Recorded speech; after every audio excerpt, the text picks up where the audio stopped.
Hi students, today we are going to see the chapter Stars and Solar System of our 8th CBSE, which is a very basic chapter to understand different stars, constellations, and the solar system we have. Now, I think you people might have gone to villages when you find some leisure and vacation. So, what is the difference you observe? Because we people usually stay in cities and we observe the skies. So as and when we go onto the roof or terrace, so there is a difference. Very clearly there is a difference. So what is the difference that you observed when you go to your villages, like your to your grandfather's or grandmother's house? So particularly you might have observed one thing, particularly people who have gone to villages and people who are interested in observing the sky. So so there in villages you very clearly observe the sky is dust. See, the environment and the sky are dustless. But even if you observe on a cloudy day also, so because the bright lights will not be there. So here, so the difference is because of the very bright lights, you may not the stars may not be visible as clearly as you have in the case of villages. So therefore, so the greatness is you can identify each and every group of stars very particularly, and we can draw some conclusions. So let me just take you on through different slides of the stars and solar system. So we'll try. The chapter goes in two sections. In the first section, we observe stars and different constellations of stars. Then in the second section, we observe solar system of ours, Milky Way, and our solar system, the planets of it, and the characteristic features of each and every planet. And finally, we conclude with other terrestrial objects like asteroids, comets, meteorites, and so on and so forth. Now, thing is, so the difference, as I told you, the difference you observe is the village sky is so different from the night sky in big cities due to bright light, smoke, and dust. So the sky in big cities is very rarely clear. So you can observe the stars, the group of stars in a very good manner when you go to villages. Now particularly if you observe the sky on a dark, clear night, you see the entire sky dotted with countless number of stars, some bright and some not so bright. So out of the different objects, moon is the brightest object in the sky that we observe. So therefore, coming to the definition of celestial objects, we can define celestial objects as the sun, stars, planets, and other terrestrial objects. We can call them as celestial objects. Now, next thing is the let us first deal with the very near and very bright planet that we have, that is moon. Moon is said to be the natural satellite of earth, and we may have different moons in the entire universe, but when we are confined our studies to our solar system, so it is taken as the fifth largest moon in the solar system, and it's a natural satellite of earth. It is said to be natural satellite of earth. Now, moon has got its own orbit in which it revolves around the earth. So that is the reason why it is said to be the natural satellite of earth. Whereas we have other satellites as well, which are made by man. So they are said to be artificial satellites. So keeping artificial satellites aside, we have generally subplanets or moon or natural satellites for majority of the planets, and they are said to be natural satellites. So in the case of Earth, it is moon. Now we have Earth. We have moon for Earth. Actually, there is only one moon. Some other planets may have two or three or five, Like that, they have subplanets or moons. Now, basically, as you are all aware, moons they do not make light on their own, so they are not self-luminant. So moon is visible only because the surface of the moon will be able to reflect the sun's light, and as such, it will be visible. Now, so we can see the Earth's moon because it acts like a mirror. So that is the reason why we can see the Earth's moon. Now, if you look at the cycle of the moon, like it takes nearly 28 to 29 days for a revolution, a complete revolution around the Earth. So that is what the moon takes. Okay, whereas Earth takes 365 and one fourth day, 365 days and one fourth to complete one revolution around Sun.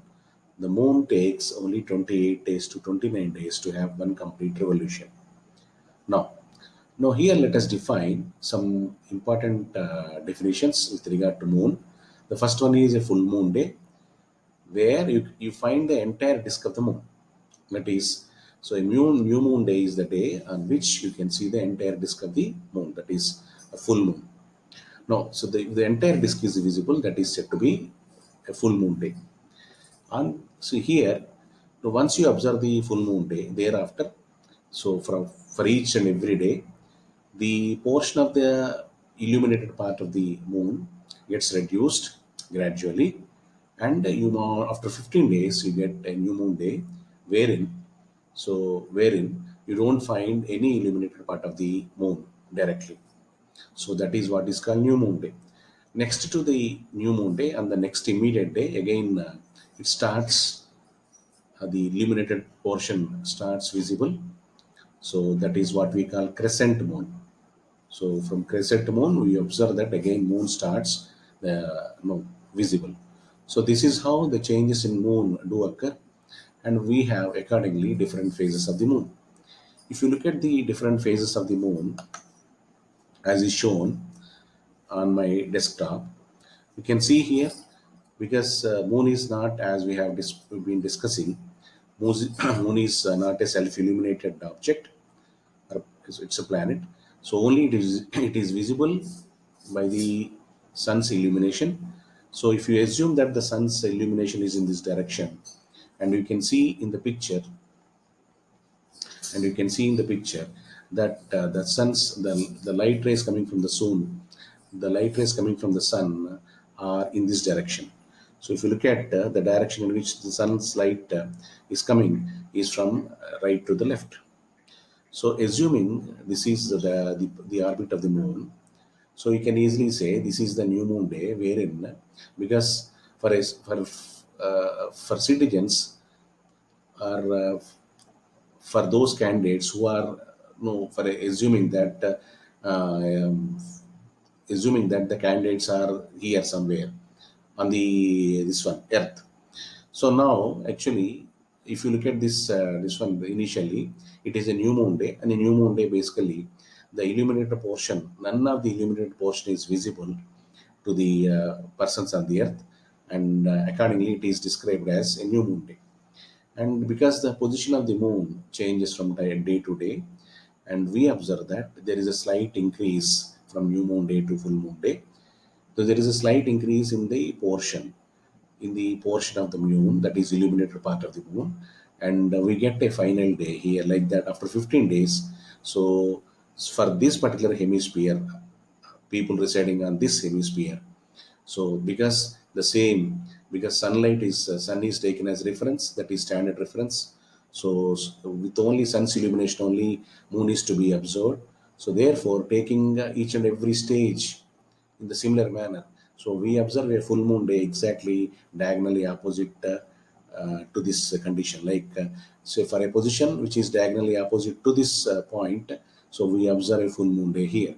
So that's how different stages of moon do occur, and we call these stages as different phases of the moon. Next thing is we start with once you are clear with full moon day and new moon day. Let us again. So as I just told you, what is crescent moon and all. So crescent moon is it's a waxing moon. So wherein the stages waxing of the moon starts, so from a particular day, and that is said to be crescent moon. Now you can see here, different portions of the moon. Like the first thing is, we have seen what is new moon day, what is full moon day, and then crescent moon.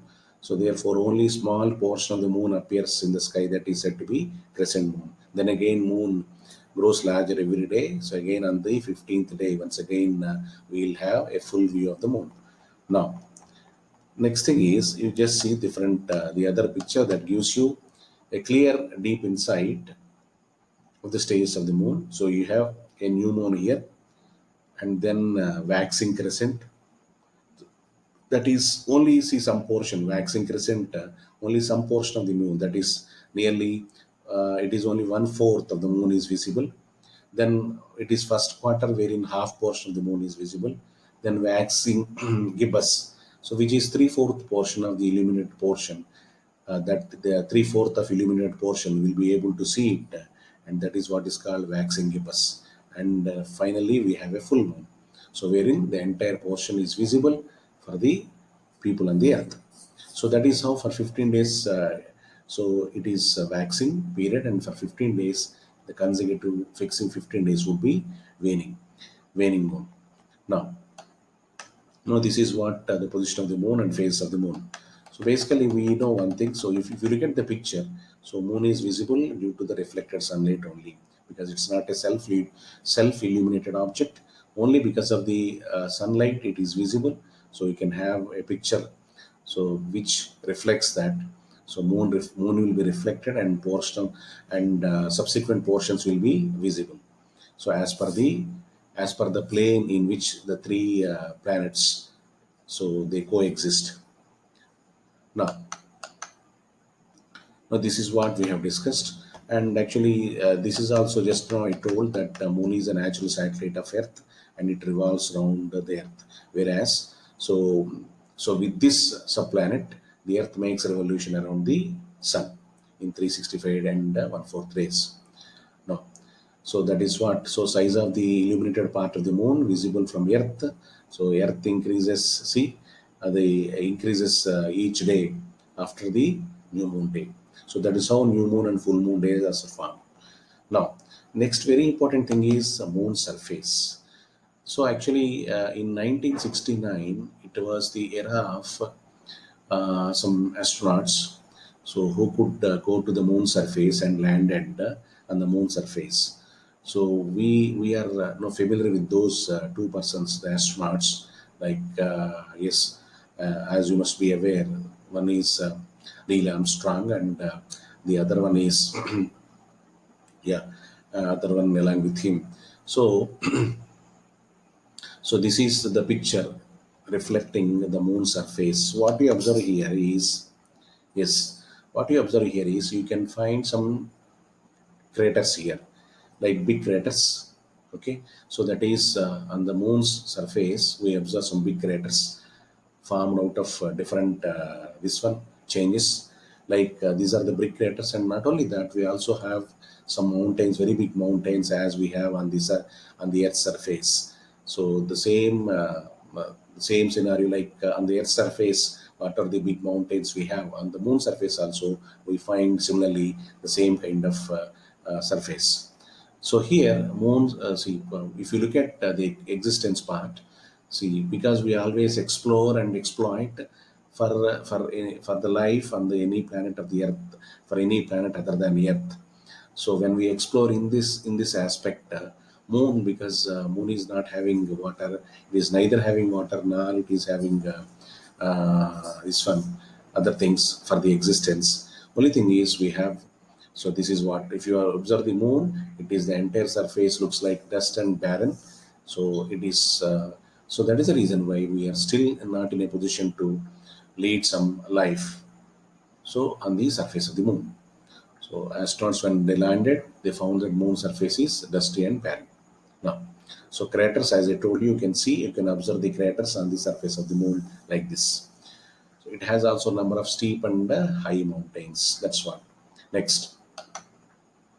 So as I told you, Neil Armstrong, along with Edwin Aldrin. So these two are the astronauts who could land on the moon surface. Firstly, they are all from USA, United States of America. Now, next thing is we have to see the stars.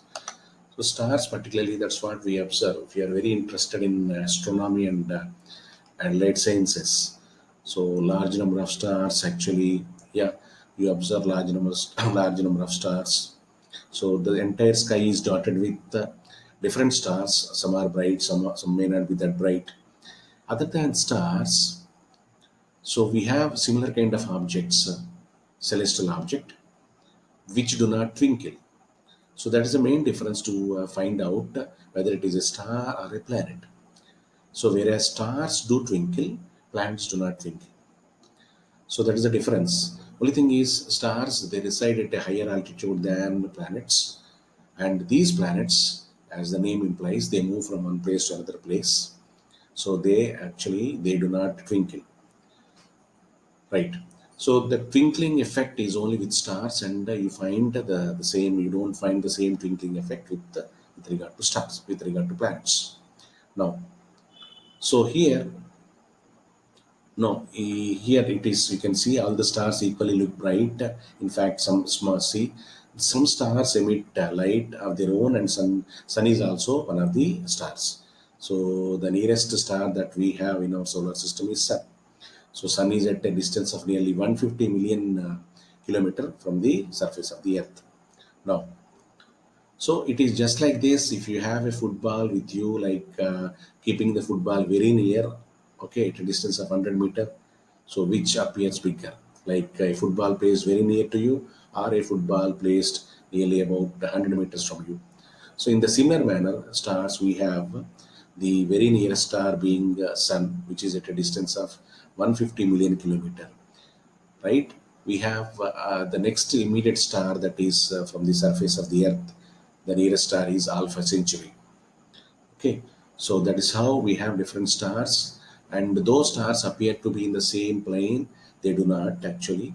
So they are different plane. They lie in different planes. So like their stars are millions of times farther away than Sun. So that is important point to note. Now,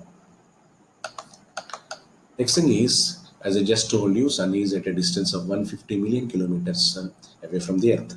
The next nearest star being Alpha Centauri. It is at a distance of nearly it is 40 million kilometers from Earth. So that is the distance of the Alpha Centauri star. Now, even other stars are very far away. Now, here we talk about the distances. When you look at the distances, actually, these huge distances cannot be further computed in kilometers. They cannot be calculated in kilometers because the distance between heavenly objects is always carried out, is calculated in terms of a unit called light year. Light year is the distance traveled by the light in 1 year. So we know that the light travels a distance of 3 into 10 power 8 meter per second. In 1 second, the light travels 3 lakh kilometer. So accordingly, if you calculate in 1 year, that is 365 days into 24 hours into 3600 seconds into for each second, a distance of 3 into 10 power 8 meter per second is the total distance traveled by light in 1 year. So that is the reason. See, that is how we calculate the distance between two celestial objects in terms of light years and astronomical units. Now, so light year, as I just told you, it is the light distance traveled by the light in 1 year. Now, now it is also so we can say it is Earth may be said to be about from the other star like around 8 light minutes. So light minute means in 60 seconds actually light travels 3 into 10 power 8 into 60.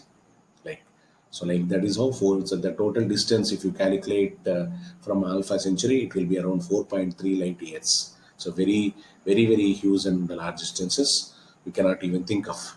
So that's the reason why stars basically they appear very small because whereas the planets like they will be in the in the neighborhood of they are in the neighborhood of our Earth, so they are not that small, and we have like planet Moon, then we have other planets, right? Like Venus. Daily we observe Venus in the eastern and western directions. Okay, like that we observe Mars, we have Jupiter, we have Saturn, other planets. So we study in detail in the second portion of this chapter. Now, looking at the other things like we have, so like particularly observe the stars that are present in the sky during the daytime. So just now, as I've been as I've been exemplifying about the planet that is, you can have see uh, that is Venus, which is present in both morning and evening. Now let us just see the direction of the stars. Actually, stars they move? If they move in which direction they move? We know that the direction of the Earth is from western direction to eastern direction. But the stars, on the other hand, they move from east to west. So if you consider the direction of the sun as the east, then always planets, particularly Earth, moves from western direction to eastern direction towards the sun. But whereas these stars, they move from eastern direction to western direction. So that's the reason why we have stars appearing in the horizon part. That is, they we have a star which rises in the east in the evening, right? So a star which rises in the east, in obviously star which rises in the east in the evening sets in the west in the early morning. That's why. So because stars they are not visible in the glare of the sun, though they are present in the morning time. So the stars that appear, okay, which rises in the east in the evening, they set in the west in the early morning. That's how the direction of the stars go. So therefore, there is one star called a very much interesting star called Pole Star, which is in the northern hemisphere. Okay, so which is far and far miles and miles of kilometers away. The pole star, as the name implies, it is in the northern hemisphere. That is, it is at a highest altitude in our solar system or Milky Way, and it is, and from Indian scientists and Indians earlier sages, they could identify that now pole star is the star around which the entire Milky Way or Milky Way it rotates about. No, that's another case. Now we'll just confine about pole star and its situation. If you look at the figure now here you can see the rotation of the rotation of the Earth, the axis about which the Earth rotates. You can find Earth's own axis. Earth will rotate around its own axis. Not only rotating around its own axis, it also have no longitudinal, that is linear direction. That is, Earth also rotates around the Sun. Now, so this is actually, if you want to locate the pole star, so how to exactly locate the pole star? So for which we have to take one constellation called Ursa Major or Saptarshi Mandal. So this particular Saptarshi Mandal, it rotates around the pole star, because pole star, if you observe actually, relatively, whereas the Saptarshi Mandala or Ursa Major constellations, they do move, but pole star being at the northern hemisphere, the two peak of the northern hemisphere, it will not move at all. Whereas these constellations like Ursa Major and Dal, they move around the pole star, that you can see in the figure. Now, some of the prominent constellations that we have, you can see some of the prominent constellations, the stars forming some famous constellations. These are the, see, whenever I talk about constellation, whenever I say a constellation, so constellation is nothing but it is a group of stars resembling a particular shape. Now, let us just, I'll take you to some other picture here. You can also see here on my desktop. So here, if you look at constellations, I'll show you the images of constellations. Now here, yes. So some of the chief constellations we have, if you look at, I think you can have the figure. This is one constellation, the entire zodiac are given here. You can see the entire zodiac. Like we have 12 constellations or zodiacs starting from Aries to Pisces. So these entire 12 constellations are very much visible here in this picture. You can see the picture here. You can see, let me delete the previous one. You can see the picture over here. So this is, yeah, these are the zodiacs are, you can see here. Yes, yes. Yeah, this is starting from Aries to Pisces. We have different constellations: Aries, Taurus, then Gemini constellation, then we have Cancer, then we have a Leo constellation, which we also study in constellations part. Then we have Virgo constellation. Like we have 12 zodiacs. So as far as our eighth syllabus is concerned, we mainly study four constellations starting from Ursa Major. So if you look at the Ursa Major part, then what is Ursa Major? What are the other names of Ursa Major and all? We study here. See here. Let me show you Ursa Major constellation here. Yes, you find a big dipper here or a deer, big deer. You can easily observe here a big deer or dipper. Yes, are you able to see this one? Yes, if you are able to see this one, you must have a big dipper or a big deer. So the major portion of, see here, no, it's a Ursa Major constellation. If you take the predominant stars of it, no, it looks like the Ursa Major constellation looks like a ladle or a question mark or a kite. So, but whereas the entire constellation formed out of different stars, not only when I say constellation, not only the predominant stars, it is formed out of thousands and thousands of neighboring stars, but we take into consideration only the predominant stars. So, with the predominant stars, you'll be able to see now Ursa Major. So, there are only actually seven stars. So, the first three forming the ladle's base, this one. So as I told you, it is in the form of ladle. So the one which we use for taking water in the previous days, in the early days. So the beginning spoon, the portion where we hold the ladle, and the base of the ladle, and of course the ladle part. So this is how we can see in the Ursa Major. Now, some other constellations we have, if you look at the same Ursa Major, see other figures. Now, this is what the typical Ursa Major constellation that we observe in the summer times, that too just that is in the early night, that is around 9 p.m. If you want to observe it, you can easily see. Now, this is actually this very important shape we have to discuss. Now, actually, here this is, let me just close this. Now, if you look at this particular figure, if it is visible, you can see here. Yes. Now you can see this is the ladle shape, so which we generally used to take water and all in the very beginning days. So this forms the portion. This forms the portion. It's handle of the ladle, and the rest is the ladle portion. One is the see. There are three stars in the handle of the ladle, and with four stars, an equal quadrilateral is formed, and that is the main ladle or a kite shape. This is also called Saptarshi Mandal because Indians named this particular constellation as Saptarshi Mandal. We have very good story. We have very good stories associated with this particular constellation. So, like for each and every in each and every era, see there are seven main rishis, sages, so associated with this particular constellation. Okay, so in this particular era, we have different like Atri, Pulasya, Bhrugu, like that, seven sages. So we talk about seven sages, and that is the reason why it is called Saptarshi Mandal as well.